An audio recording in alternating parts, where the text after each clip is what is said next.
Good morning, boys. How we feeling on a Wednesday? Waddle Wednesday. Awesome. My partner's back. Awesome. Got the whole team here. The whole team is here, feeling good because Waddle's coming up at 8:35. You never know what he's going to say. Have your hand on the dump button like you're going to play Family Feud because you never know what he's going to say. That's it. Because he's probably 2 scotches in already. Already? Okay, well, that doesn't surprise me. Cara, hand me the scotch. I'm putting it in my coffee this morning. Wouldn't surprise me. Also, maybe a couple of lucky strikes. Yeah, right, maybe that. By the way, when you're chasing at night, you're watching the Cubs, Sox, and Shay knows the feeling. You know the feeling. Put on a little out-of-town baseball. Oh, let's see what the Diamondbacks are doing here. Take a look. Maybe a little in-game. And they got this whole uniform that says Serpentines on it. Have you seen this? Yes. They look like it's the same color. It's like a light brown. They look like spoiled milk. That's what it looks like, that whole uniform. It's bad. You're the Diamondbacks. Serpentines. That sucks. It does. It does. For that market, it's ugly. I'm surprised Bob Brenly hasn't said anything about that because he mentions everything else. Serpentines. It's bad. I'll just shot or no shot. The White Sox have the only good City Connect jersey. That's a shot. Don't say anything about the Cubs. Don't start. You and your Oil Express uniforms you have for Wrigleyville. Horrendous. You're better than that. Damn. Go ahead. You know I'm right. I'm not getting into this. You know I'm right. Brad will probably wear his City Connect jersey tonight. If I was around him, he wouldn't wear it. Here, put on this Georgia top. There you go. He'd put that on for me. You've got a Maurice Clarett jersey on today. What are you talking about? Absolutely right. You know why? Wash day. Is that Maurice Clarett or Eddie George? It's Eddie George. Eddie George. But no, it's a shot that the Sox have the best. They do have Connect. a good one. Yes, Really good. But your mechanic oil man express deal that you got, not very good. Wow. Disappointing. I got to look up all the others because I'll bet there's some other cool ones. They're horrible. The Red Sox is okay. The one the Tigers put out this year is atrocious. Wrigleyville across there. Hey, can I get your oil? Hey, can I do something? Can I change your oil? It looks like you might need to change your tires. My God, you're not mechanics. Like I could never, like the Cardinals, I could never say anything nice about them. Although the Lou is kind of cool. Astros, Space City, Los Dodgers for the Dodgers. White Sox, Southside. Yeah, I would probably have to say Southside. Stand up. The Mets City Connect jersey looks like a Yankee jersey. It does. It's gray and black. Like what are you doing? I didn't understand what I was watching there as I was trying to put some money down on the Diamondbacks last night. Like, who's playing? Serpentines? Horrendous. Here's Shay Norland. I think the Atlanta jersey's cool. Yeah? It's the old A. Mm-hmm. Yeah, it's super cool. That one's okay. All right, let's get started. Shot or no shot. Yesterday, Stacey Dales joined Waddle and Sylvie for an extended conversation at Bears minicamp. All 3 of them were talking up the talent on the Bears secondary. I think Stacey's exact words were, she's obsessed with it. She pointed out last year, Bears tied for the most interceptions in the league with San Francisco, despite finishing 31st in sacks. They got no consistent pressure. Talent in the backfield like Jalen Johnson, Kyler Gordon, Jaquan Brisker, Tyreek Stevenson, and, of course, the free agent addition of Kevin Byard. Shot or no shot, the Bears' secondary is better than their wide receiver core. That's a shot. That secondary is freaking loaded. Kevin Byard, who Cole Kmet said yesterday, Byard is becoming maybe one of the leading voices in there. He's been an All-Pro twice. He's, I think, 4th among all active defensive players in interceptions. He picked off Caleb yesterday. You add in Jalen Johnson, who's a monster, Brisker, Gordon, Tyreek Stevenson. They are loaded back there. You said Terrell Smith. Terrell Smith's another one. Jonathan Owens. Mr. Biles is absolutely another guy that you have back there. We need to talk that up a little bit more, and we will throughout the summer. The star power that's coming to Chicago. We talk about Caleb Williams and Angel Reese and Cardoso and Bedard. She's here too. She's part of it as well. Right. Mrs. Biles. And she has fired back on people on social media. Stop with the Simone's husband. No, he's an NFL player. He's on his own. We've always been a world-class city, but now she's going to be part of it as well. You Awesome. just called him Mr. Biles. I did. Mr. Biles. She won't be in studio No. after hearing that. That jackaloon in the morning? No. Jackaloon in the morning. I would say that that is a shot. Now, here's the thing, Shay. When you compare the two, we have to see what Odunze can do, and I think that he will be a very good wide receiver for this team. I'm glad that the Bears selected him, Keenan Allen, along with DJ Moore, but then it falls off the table. That's the reason why there's more depth with the secondary, as Kap and I just laid out for you, about 5 or 6 guys that we think that can help out this Bears defense. I'd say there's more on the Bears secondary than it is of the wide receivers. But here's the thing. That doesn't necessarily mean that the defense will be better than the offense this year. We will see. We will see. This might be one of those rare years where the offense can take off with Caleb Williams. Hope so. But this defense is top 5. Yep. And they run their mouth like a top 5 defense. That's what Keenan's point was.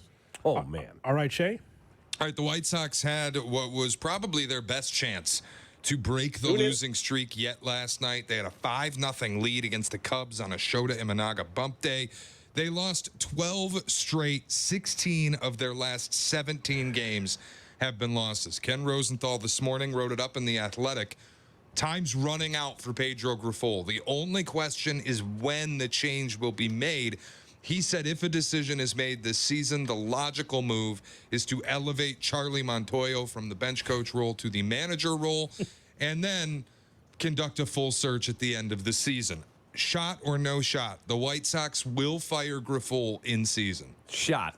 Absolutely. 71 games under in less than a year and a half. 71. What is their record now? 15-46? Yeah. That is literally mathematically almost impossible. Oh, it's possible when you decide to draw a line in the sand and say, we're going to tank. It's possible when you have nothing in the minor league system, when you have a 26-year-old rookie that gets picked off at second base. You got nothing in the minor leagues, and you got what you have. And again, this is a team with Luis Robert on it. The team is not good enough, Cap. It's going to be 15-46 when you got nothing.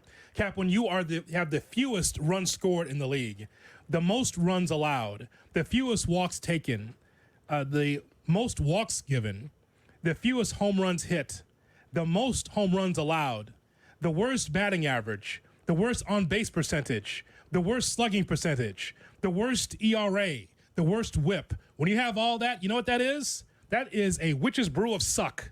That's who they are, Cap. That's who they are. So when it comes to Pedro Grifol, let him stay. Let him sit there and watch that because I got to watch it every night. Firing him is not going to change the fortunes of the Chicago White Sox. When you're the worst or have the fewest in a lot of these key categories as a Major League Baseball team, first of all, you don't have the talent. Secondly, you have a manager that some players have a hard time with. They do. You're right. So I mean, here's a guy that's supposed to be in here to be an A to B manager to kind of teach the game. What's he teaching them? The hire was completely out of bounds to begin with. As I said at the time, when you announced Pedro Grifol is going to be the new manager, I go, who? The bench coach from the Royals? What's he going to teach him? And at the same time, the Royals fired their manager. They brought someone in from the outside and said, yeah, he can go to the White Sox. Have at it. But again, it's one of these coaches like Eberflus, not hot in the streets. No one said in the offseason at that particular year that Grifol was hired, you know, one of those names that you should really look at is this Pedro Grifol. Boy, he's a guy that can really turn things around for a ball club. How? Who said that? Nobody. That was written nowhere. Nowhere. He came cheap. He was learning on the job. And how about this double whammy? You could lose literally every game the rest of the way and finish by far the worst record ever. Yeah. You can't pick in the lottery. You're 10th. You pick 10th because if you are a team that does not receive revenue sharing, you're considered a large market team. You cannot pick in the lottery in consecutive seasons. So you drop to 10. You could literally be 15 and 147 and you don't pick first. Damn. Wow. And they've lost 12 in a row. 1, 2, 3, 4, 5, 6, 7, 8, 9, 10, 11, 12.